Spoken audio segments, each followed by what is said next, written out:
There are so many amazing games I sadly didn't get to play or finish this year, but I still wanted to acknowledge my 5 favorites. Here are my top 5 games of 2019. But first, a few quick honorable mentions. Marvel Ultimate Alliance 3 was such a blast to play with my family. It doesn't quite have the level of polish or depth to hit Game of the Year levels, but it needed to be said how much fun this game is to play.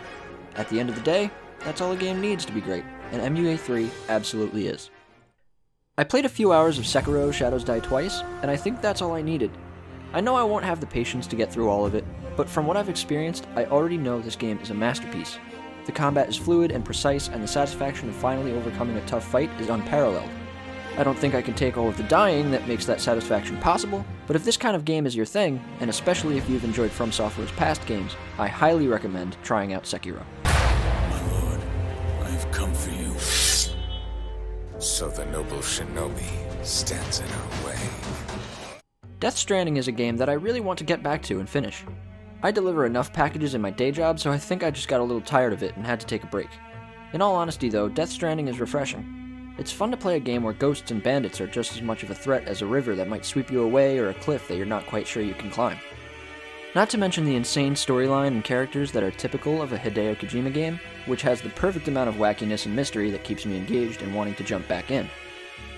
Death Stranding is anything but your run-of-the-mill action game, and I love it for that.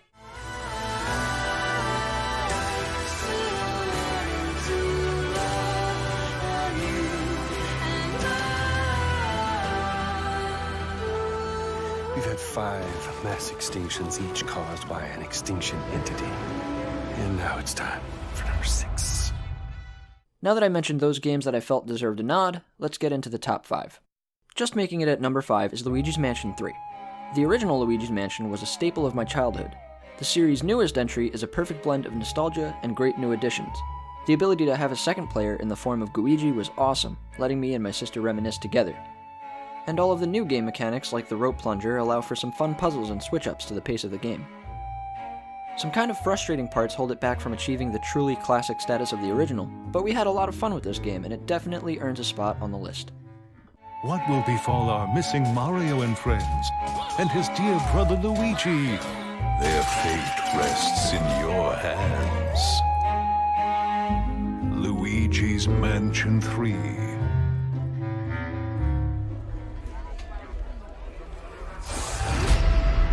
Wasn't always like this. But now, there are 3 rules to survive. Don't stand out.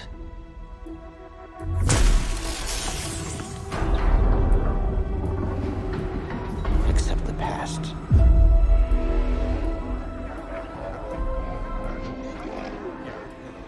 Trust no one. Number 4 is Star Wars Jedi Fallen Order. It was a knockout year for Star Wars with this and The Mandalorian, and both have easily become 2 of my favorite things to come out of the franchise.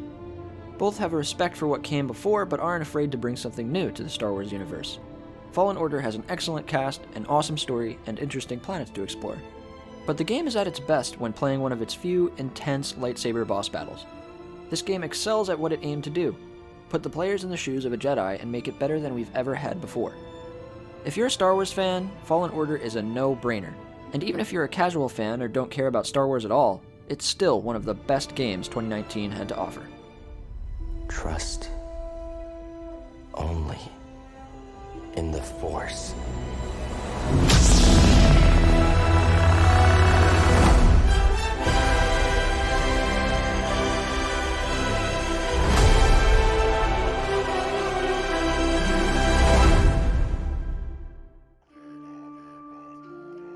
Long ago, the divine Seros received a revelation from the goddess, a gift to help guide the lost.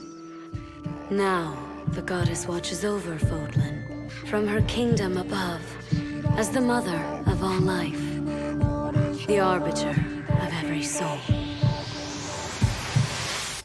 Coming in at number 3 is Fire Emblem Three Houses. Fire Emblem is one of my favorite franchises, so I knew it was making the list from the get-go. The school setting isn't exactly what I want from Fire Emblem, which keeps it from beating out my 2 favorite games this year. But even if it isn't what I expected, it's very well done and the story is engaging all the way through. Its setting aside, Three Houses improves on the FE formula in almost every way. Combat arts, battalions, and adjutants feel like they've always belonged in Fire Emblem, and being able to more directly control character progression is a welcome change. The most notable addition in Three Houses is the choice between the titular Three Houses of students and their 3 different storylines. I chose the Golden Deer, and while I loved those characters, I always enjoy when FE games have massive, expansive casts that grow as you play. I haven't enjoyed the Pokemonization of FE that started back with Fates, and although you don't have to buy any additional games to play through Three Houses' different storylines, I would have preferred one storyline that incorporated all of the houses and let me recruit everyone. Three Houses is great for the reasons Fire Emblem is always great, and what it added ended up being a net positive for the franchise. So even with the small issues I had with the game, I still enjoyed it more than most others I played this year. Still, we have no choice but to eliminate those who cling to unreasonable ideas of justice. Someone must put a stop to this cycle of the strong trampling the weak. So the Veilstar consumes even the darkness itself. Yet we have the strength to scale the walls between us, to reach out our hands in friendship so we can open our true hearts to one another. That's how we win! My teacher. Both sides of time are revealed to you. What shall you do?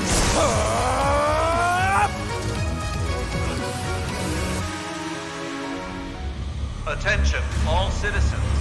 Due to the citywide outbreak. And don't make my mistake. If you see one of those things, uniform or not, you do not hesitate. At number 2 is Resident Evil 2. Something like Luigi's Mansion is typically my limit when it comes to horror, but RE2 is so excellent that it overcomes my hesitance to play horror games, and I'm so glad it did. This game was enthralling from start to finish. The RPD police station is a masterpiece of level design. Nothing this year was more satisfying than having some piece of a puzzle that you didn't quite know what to do with, and then finally finding where it belonged, which in doing so gave you another piece to a puzzle that you desperately needed in some other room to unlock a whole other section of the building, rinse and repeat.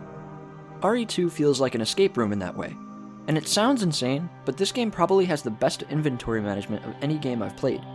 A lot of the game is spent deciding what is worth dropping to clear up those precious inventory slots, which makes finding hit pouches that add 2 more spots all the more rewarding.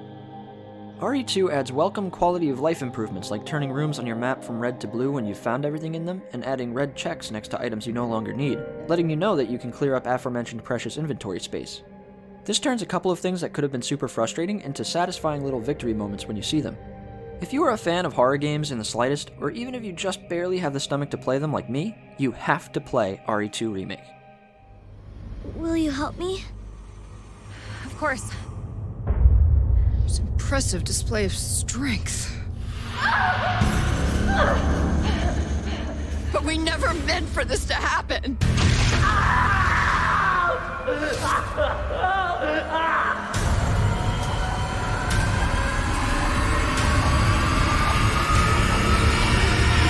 It's coming. It's coming back!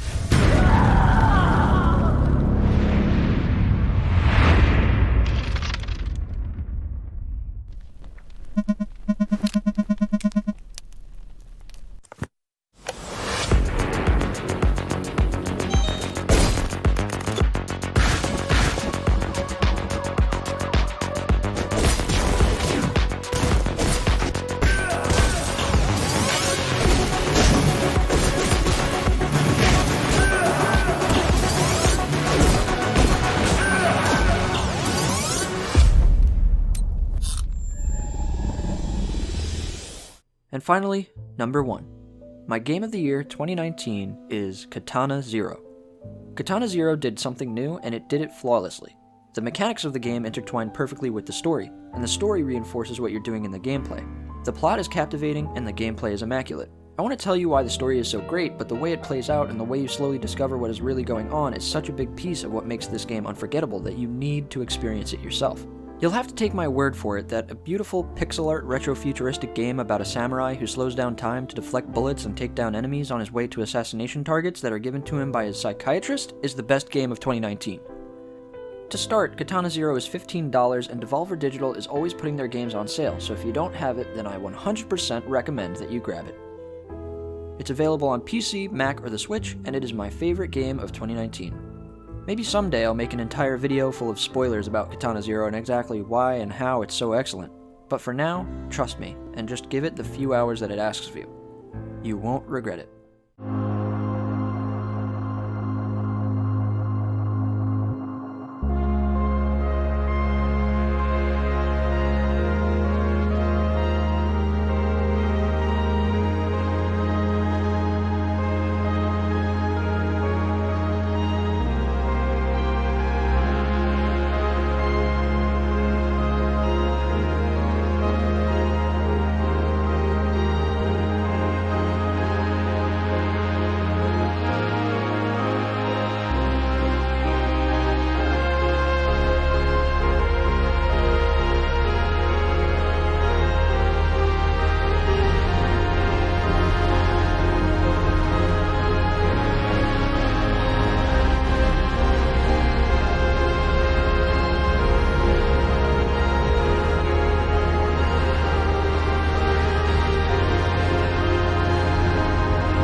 "2019 was somewhat of a bridge between two killer years, and while it didn't have as many knockout hits as we just got in 2018, or we will get in 2020, there were several fantastic games worth playing.